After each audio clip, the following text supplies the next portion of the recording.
Boker Tov, nous sommes le 31 juillet 2017, le 8 av 5777. Daniel Haïk au micro, David Amara à la technique. Heureux de vous retrouver ce matin sur studiocalita.com pour une nouvelle heure d'actualité. Une nouvelle heure d'actualité qui va débuter dans quelques instants par les grands titres de l'actualité de cette matinée. Ensuite, nous serons en ligne avec l'invité de la rédaction qui sera aujourd'hui Ariel Porat. En effet, nous allons ouvrir une longue page ce matin dans cette édition sur le 12e anniversaire de l'expulsion des habitants du Gush Katif. C'était autour de Tisha B'Av et d'une certaine manière, comme l'ont fait beaucoup, eh bien, on peut y voir un lien entre la destruction du second temple que nous commémorons à partir de ce soir à l'occasion de Tisha B'Av et la destruction des localités du Gush Katif qui s'est produite il y a donc 12 ans très exactement. Nous en parlerons donc avec Ariel Porat qui est agriculteur,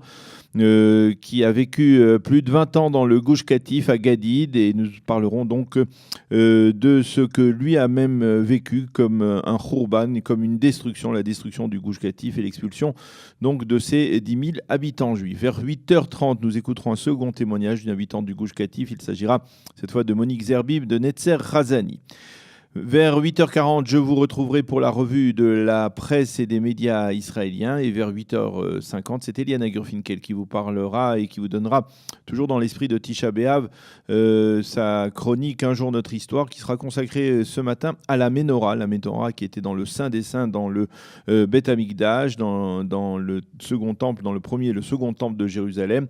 Une Ménorah qui, on le sait, a été transportée par les soldats de Titus vers Rome. Eliana Gurfinkel tentera de nous expliquer où se trouve cette Ménorah aujourd'hui.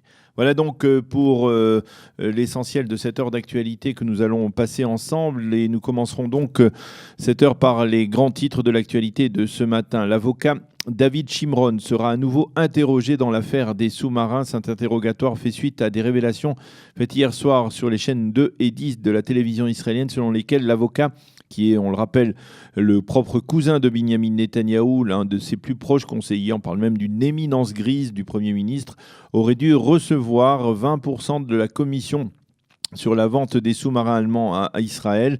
Cette révélation proviendrait du témoin à charge de l'accusation, Miki Ganor, qui aurait livré donc ces révélations aux enquêteurs de la police. Elle pourrait mettre sérieusement dans l'embarras le conseiller le plus proche donc du Premier ministre Binyamin Netanyahou, qui avait jusque-là affirmé qu'il n'avait perçu que des salaires de la part de Ganor pour son travail de juriste, d'avocat, donc auprès donc de cet homme d'affaires israélien qui a retourné sa veste et qui est devenu témoin à charge. Après ces révélations, David Shimron a également formellement démenti les allégations de Ganor. Désormais, la question est de savoir si Shimron a prévenu ou pas le Premier ministre de ses agissements. C'est l'une des questions, bien entendu, autour de cette affaire des sous-marins qui prend une nouvelle dimension, donc avec les révélations de Miki Ganor.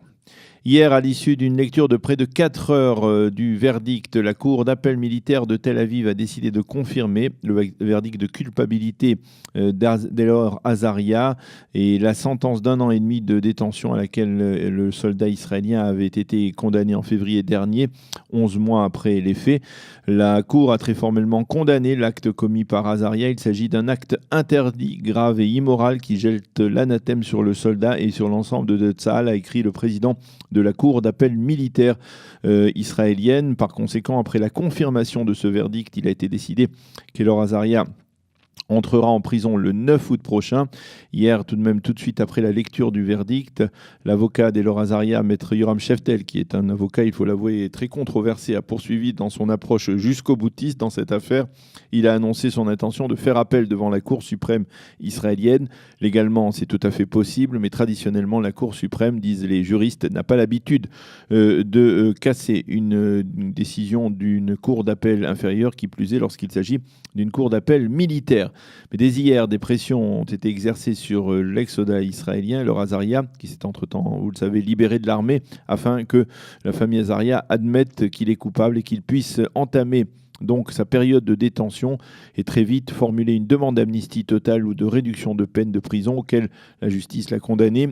Ces demandes d'amnistie devront être déposées, adressées d'une part soit au chef d'état-major de Tsahal, le général Gadi Eisenkot, soit au président de l'État, Reuven Rivlin. D'ailleurs, hier soir, Pour encourager d'une certaine manière la famille d'Elor Azaria à aller dans cette voie, le chef d'état-major de Tsahal a affirmé hier que si Azaria lui présentait une demande de grâce après avoir été incarcéré, eh bien, il l'étudiera très sérieusement. C'est ce soir que débute, nous en parlions il y a quelques instants, la journée de jeûne de Tisha B'Av qui commémore la destruction des 2 temples de Jérusalem. La journée étant considérée comme une journée de deuil national, tous les restaurants, les cafés, les cinémas et autres lieux de distraction seront fermés en Israël, et ce soir en particulier. Et l'on attend des dizaines de milliers de personnes durant toute cette journée de deuil devant le Kotel, le mur occidental, vestige, vous le savez, du second temple.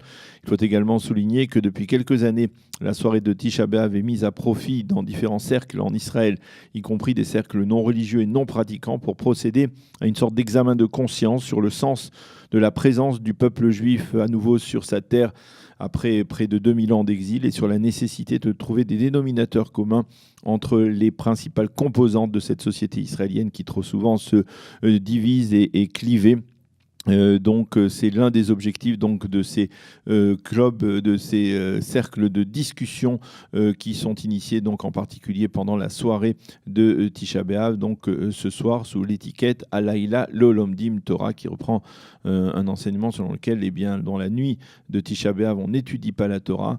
Et donc, on peut se consacrer d'une certaine manière à essayer de mieux dialoguer avec ceux qui ne pensent pas obligatoirement comme nous.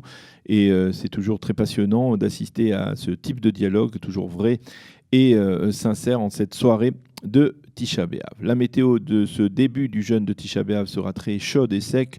Les températures seront à nouveau en hausse aujourd'hui. Il fera 33 degrés à Jérusalem, 32 à Tel Aviv et 41 degrés à Eilat. Voilà pour les grands titres. On se retrouve dans quelques instants pour dialoguer avec Ariel Porat de l'expulsion qu'il a vécue de lui et sa famille du Gush Katif il y a de cela 12 ans quasiment jour pour jour. Après quelques instants, quelques airs musicaux, nous serons en ligne avec Ariel Porat.